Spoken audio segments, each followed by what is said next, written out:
기쁨 내게 원하네.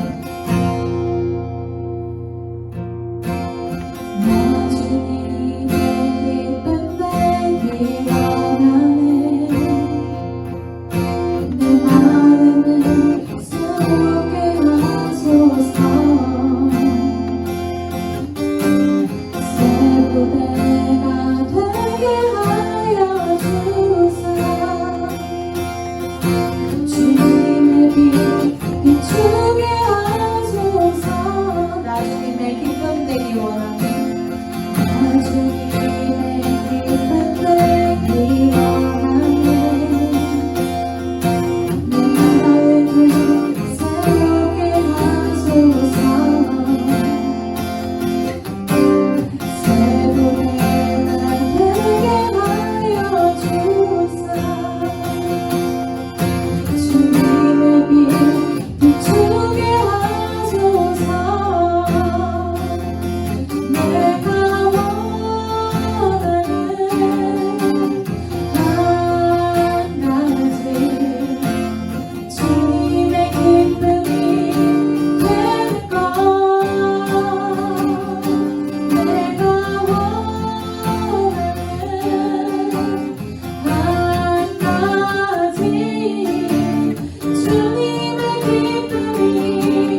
때까지 이번 주도 저희를 챙겨주셔서 감사합니다.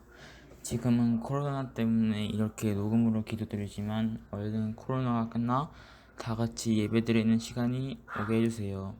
그리고 중고등부 친구들도 코로나에 걸리지 않게 해주시고 언제나 건강한 삶을 살게 해주세요.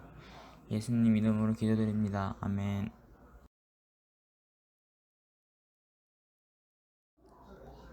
우리가 우리에게 죄지은 자를 사하여 준 것 같이 우리 죄를 사하여 주시옵고. 친구들, 한 주간 잘 지냈나요? 우리가 지난주에 하나님께서 다스리시는 나라는 그가 일용할 양식을 주시는 나라라는 말씀을 드렸고, 일용할 양식에서 일용한이라는 단어의 뜻을 살펴보았습니다. 또 하나님의 양식을 구하는 삶과 만문의 짐을 따르는 삶에 대해서 우리가 들었습니다. 여러분은 누군가를 용서해 보신 적 있으신가요? 나를 화나게 하는 사람을 계속 용서 안 하면 어떻게 될까요? 다음은 기독교인이자 심리학 의학 전문의인 이무석 박사님의 마음이란 책에 나오는 내용입니다. 분노가 병이 되고 수명을 단축시킨다. 분노의 마음을 다스리려면 상대방을 용서해야 한다는 것을 안다. 그러나 분노에 휩싸여 있을 땐 내가 너무 작아져 있고 상대방이 너무 커져 있다. 상대방의 말 한마디, 눈짓 하나가 나에게 폭풍이 되는 것이다. 작은 사람은 강하고 큰 상대방을 용서할 수 없다. 용서하려면 스스로 당당해지고 자신감을 가져야 한다. 라고 적혀 있습니다. 자존감을 가진 사람이 용서할 수 있다고 하네요. 같은 책의 내용입니다. 자존감이 낮으면 용서하기가 어렵다. 상대방이 폭풍을 일으켰다고 생각하지만 실은 상대방은 자극을 주었을 뿐 폭풍은 내가 일으키고 있는 것이다. 결국 나를 제외하고 아무도 나를 해칠 수 없다. 원인은 상대방이 아니라 나다. 내가 나의 인생을 좌우하는 존재임을 아는 것이 진정한 자존감의 회복이다. 라는 내용이 나옵니다. 용서는 우리의 삶과 매우 가깝게 연결되어 있는 부분이에요. 오늘 성경에서는 용서에 대해서 어떻게 말하고 있는지 한번 같이 살펴보기를 원합니다. 주기도문을 다루는 마태복음과 누가복음의 해석이 달라요. 자, 용서의 부분이 다른데 마태복음에서는 우리의 빚들을 사하여 주시옵소서라고 했고 누가복음은 우리의 죄들을 사하여 주시옵소서라고 했습니다. 누가가 죄들이라고 말한 것은 구체적인 죄 행위를 사하여 주시옵고라고 말하기 위함이었는데요. 왜 빚들이라고 마태복음에서는 적었을까요? 누가판 주기도문에서는 죄 용서를 청원을 두 번째 부분을 보면 우리도 우리에게 빚진 자를 모두 용서합니다 라고 기록되어 있습니다. 누가도 이 청원 두 번째는 빚이라고라는 단어를 썼어요. 마태에서 빚은 원래 이 주기도문의 원래 의미의 단어입니다. 그러니까 유대교에서는 유대인들은 죄를 하나님에 대한 빚으로 보았어요. 그래서 이웃에 대한 빚으로 보았습니다. 특히 죄를 하나님에 대한 빚으로 보았기 때문에 죄를 엄중하고 심각하게 대했죠. 그런데 누가가 이를 신학적으로 이방인들도 이해할 수 있는 죄로 바꾼 것이죠. 하나님은 이 마태복음에 나오는 원어의 의미를 우리가 좀 더 잘 풀이해 보면 이렇게 해석할 수 있습니다. 하나님, 우리의 죄를 용서해 주시옵소서. 그와 동시에 우리도 우리에게 빚진 자들을 용서하겠나이다. 이것이 마태복음 주기도문 용서에 대한 부분을 가장 잘 해석한 권위 있는 학자의 해석입니다. 그런데 우리가 이 주기도문을 보기 전에 먼저 알아야 할 것이 있어요. 예전에도 한번 강조했었는데 신구약 계명의 핵심은 하나님 사랑, 이웃 사랑이라고 했습니다. 그런데 이 주기도문 안에서도 이 하나님 사랑, 이웃 사랑의 맥락에서 이제 주기도문을 다루어요. 우리가 마태복음 6장 14절 15절이 있는데 한번 같이 읽어볼까요? 시작. 너희가 사람의 잘못을 용서하면 너희 하늘 아버지께서도 너희 잘못을 용서하시려니와 너희가 사람의 잘못을 용서하지 아니하면 너희 아버지께서도 너희 잘못을 용서하지 아니하시리라. 우리 친구도 혹시 영화 밀양을 보셨나요? 주인공 신의 전도연은 하나뿐인 어린 아들을 유괴범으로 에게 잃고 맙니다. 주인공을 역을 맡은 전도연은 예수님을 믿게 되고 교회에 나가서 열심히 신앙생활을 합니다. 그리고 신앙을 가진 이 주인공 신의 전도연이 자신의 아들을 죽인 투옥된 유괴범을 용서하기 위해 교도소를 찾아가게 되는데요. 아들을 죽인 살인자는 이렇게 말합니다. 하나님이 제 죄를 용서해 주셨습니다. 네?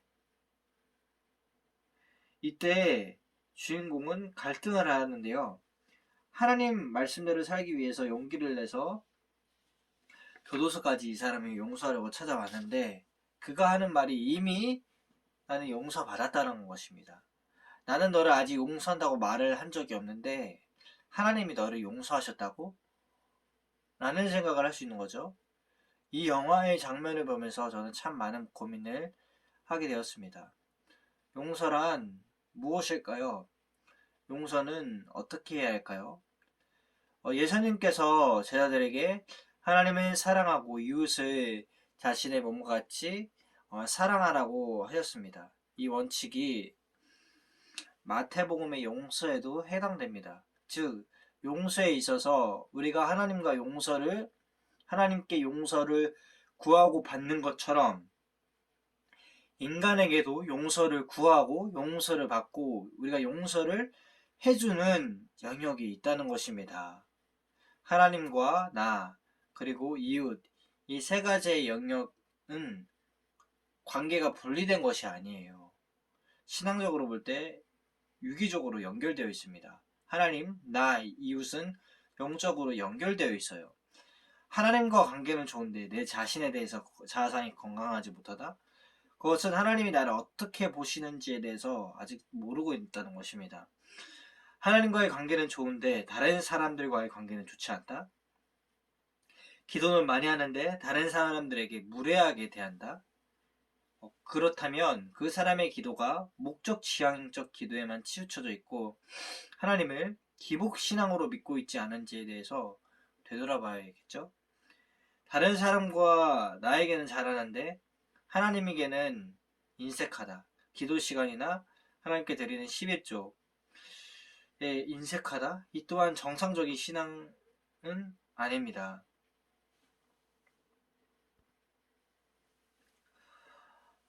우리가 성경에서 말하는 정말 기독교를 믿게 되면 꼬여있던 관계들이 풀어지게 됩니다.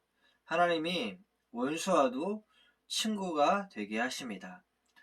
정말 신실한 사람은 하나님과 나, 자신과 이웃과 주변 사람들과의 관계에서 자신의 신실함을 드러냅니다.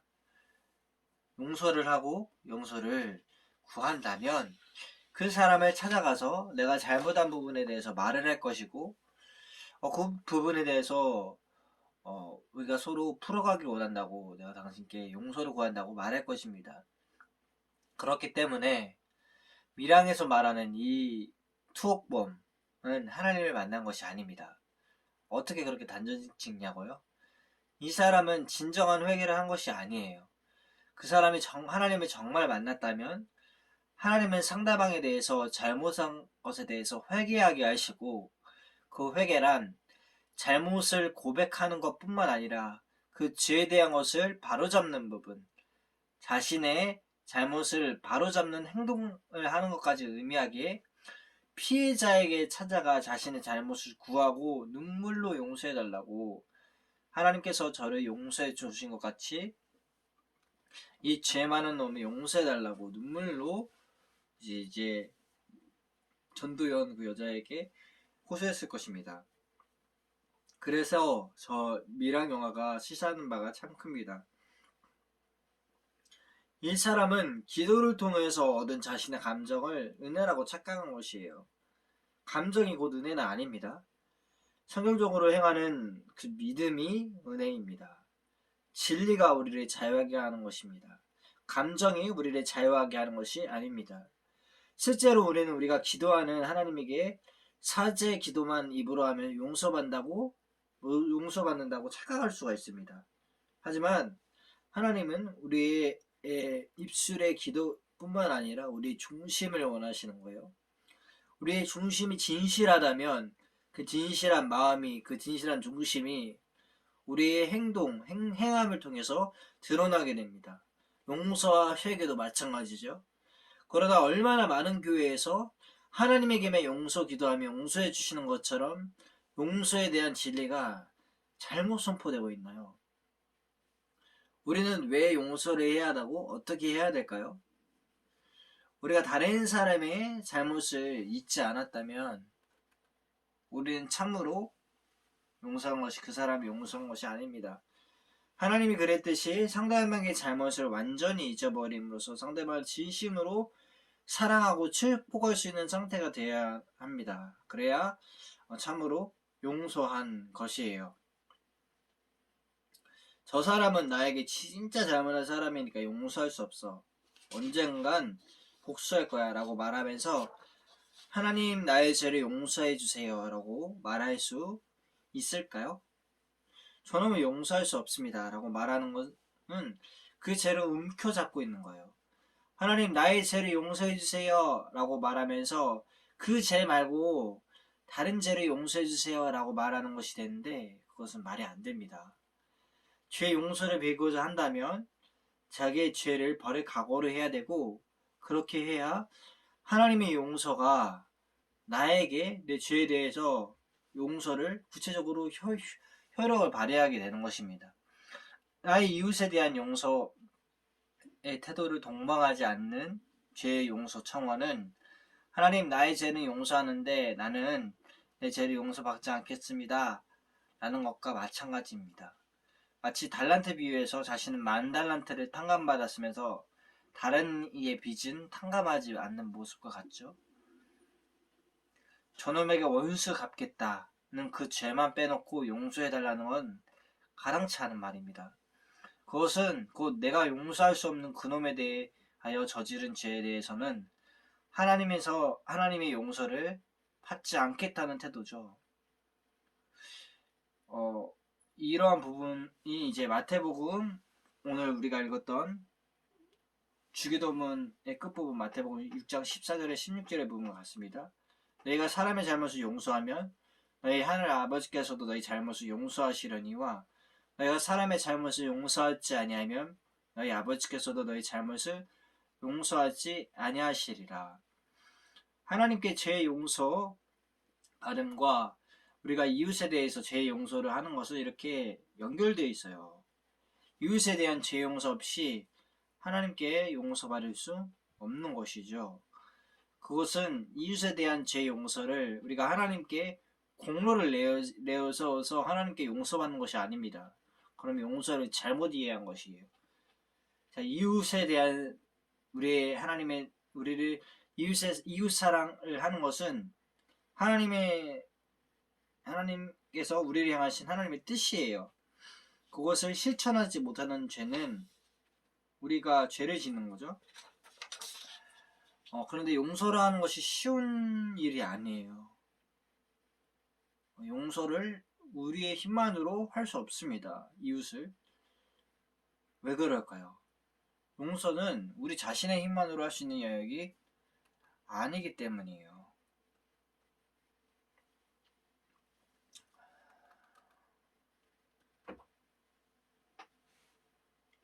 프랑시스 맥너튼은 악한 영으로부터의 자유라는 책에서 다음과 같은 해답을 제시했습니다. 자주 우리가 그들에게 해를 준 사람들이 용서하도록 청했을 때 그들은 그들 자신이 그것을 할 수 없다는 것을 안다고 합니다.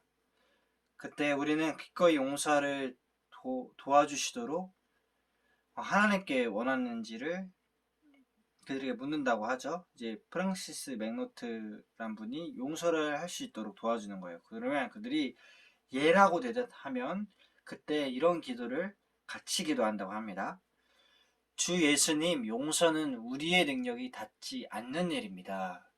예수님께서 아버지 저들을 용서하소서, 저들은 자기들이 하는 것을 알지 못하나이다 라고 말씀하셨을 때 십자가에서 승리하신 용서의 능력을 원합니다.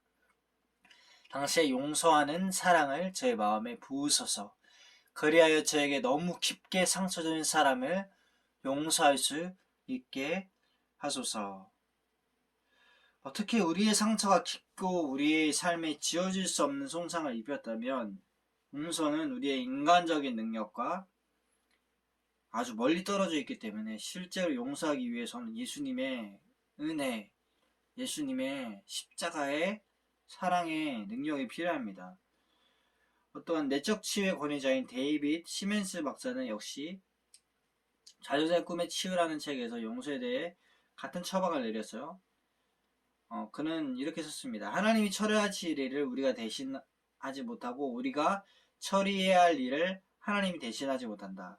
사람이 할 수 있는 영역은 우리의 의지를 사용하여서 용서를 선택하는 것이고 하나님이 하실 수 있는 것은 우리의 감정을 변화시키는 것이다. 라고 한다는 것이라고 합니다. 그런데 많은 사람들이 자기가 용서를 해야 한다는 것을 알고 있는데 실제로 용서하기 원하는데 정말 정직하게 말하면 용서가 안 된다고 합니다. 왜 그래요? 상처가 너무 크기 때문이죠. 상처가 너무 크기 때문인데 그럴 경우에는 상처가 너무 큰 그 상처의 시선이 머물게 되는 것입니다. 상처의 시선을 머무는 것이 아니라 다른 곳으로 시선을 바꿔야 되죠. 누가복음 23장 24절을 볼까요? 제가 주기도문 설교를 이제 작년에 했었었는데 주기도문 설교를 시작하게 된 이유가 있었습니다. 그 당시에 기도 중에 있었었는데 누가복음 23장 34절의 말씀 한 구절이 기도 중에 떠올랐어요. 이 말씀인데 이에 예수께서 이르시되 아버지 저들을 사하여 주옵소서 자기들이 하는 것을 알지 못합니다 하시더라. 그들이 그들의 옷을 나눠 제비 뽑을세. 헤롯은 군인들과 예수님을 희롱합니다. 유대인들이 죄인인 바라바를 놓게 하고 십자가에 못 박게 하소서 합니다. 주님은 하나님께 그들의 용서를 위해 기도하십니다. 하나님 이들을 용서해 주세요. 이들은 자기들이 뭘 하는지 몰라요. 그리고 주님 그들뿐 아니라 모든 인간 죄인들의 영혼을 보시면서 내가 사람을 위해서 이 십자가에서 죽지 않으면 내가 죄값을 이들 대신 치르지 않으면 인간의 죄에 대한 하나님의 진노를 내가 받아내지 않는다면 사람들은 영원히 하나님으로부터 떨어져 지옥에 간다. 라는 것을 주님은 아셨습니다. 내가 나의 생명을 하나님 아버지께 드려 인간의 죄값을 치르게 되면 사람들은 영원히 하나님께 나아갈 천국문이 열리게 된다. 그걸 아셨던 예수님께서는 그 목적을 위해서 십자가를 지시기 위해서 이 땅에 오신 것이죠. 인자가 온 것은 섬김을 받으려 함이 아니라 도리어 섬기려 하고 자기 목숨을 많은 사람의 대속물로 주려 함이니라. 아멘. 인자, 이 땅에 부왕으로 오시는 하나님의 대리자 예수님께서 온 이유는 왕으로 섬김을 받으려 함이 아니라 오히려 사랑의 왕으로 백성을 섬기고 자기 목숨을 많은 사람의 대속물로 주기 위해서 오셨다고 하셨습니다. 예수님은 십자가 지시기 위해서 이 땅에 오셨고 예수님으로 인해 하나님의 공의가 십자가에서 충족되었습니다. 하나님의 분노가 십자가에서 부어졌기 때문에 하나님의 자비로서 우리는 이제 용서를 받을 수 있게 되었어요. 예수님으로 인해서 의와 용서가 우리에게 주어졌습니다. 예수님은 자신의 생명을 우리에게 한 명 한 명에게 주기를 조금 더 아까워하지 않으셨어요. 드라마 남자 주인공들이 하는 말이 있죠. 내 목숨과 바꿔도 아깝지 않을 만큼 당신을 사랑한다고 여자 주인공에게 이런 고백을 하죠. 그런데 우리 주님은 우리를 사랑하실 때 우리 한 명 한 명을 사랑하실 때 말만이 아니라 실제로 십자가에서 우리 한 명 한 명을 대신해서 십자가에서 대신 죽어주신 것입니다. 무엇을 위해요? 내 죄를 없이 하고 죄를 없이 할 뿐 아니라 나를 우리를 한 사람 한 사람을 하나님의 자녀가 되게 하고 우리와 함께 동행하시기 위해서 예수님께서 십자가에서 못 박히신 거죠. 그런데 저는 아직도 죽을 만큼 누군가를 사랑한다는 것이 무엇인지는 잘은 모르겠어요. 그런데 예수님께서 저에게 그리고 우리 성도님들 한 사람 한 사람을 위해서 우리 친구들을 위해서 그렇게 하셨다는 거예요. 그래서 우리가 용서함을 받은 것입니다. 예수님의 십자가 때문에. 우리가 용서해야 하는 이유는 여러 가지 있겠지만 저에게는 한 가지입니다. 예수님께서 우리를 용서하셨고 또 그 우리를 용서하신 예수님께서 다른 이웃들을 용서하라고 하시니 우리가 용서하는 것입니다. 기독교는 복잡한 종교가 아니에요. 예수님을 따르는 종교입니다. 우리가 용서를 하면 사랑하게 됩니다. 용서하면 상처가 치유됩니다. 용서하면 믿음의 기도가 역사합니다. 용서하면 용서받을 수 있습니다. 하나님의 나라는 용서받고 용서하는 사람들이 가는 나라입니다. 하나님 나라의 기도문, 주기도문에서 용서를 중요하게 여기고 있는 만큼 우리가 용서하는 삶 가운데 용서를 실천하는 그리고 또 주님께 회개하며 나아가는 우리 되었으면 좋겠습니다. 기도하시겠습니다. 하나님 아버지, 오늘 용서에 대한 말씀을 들었습니다. 주기도문에서 용서에 대해서 말씀하셨듯이 우리가 예수님에게 용서받았음을 믿고 우리도 우리 삶 가운데 용서해야 할 사람들을 용서하며 살아가는 우리 되게 하여 주옵소서. 예수님의 이름으로 기도합니다. 아멘.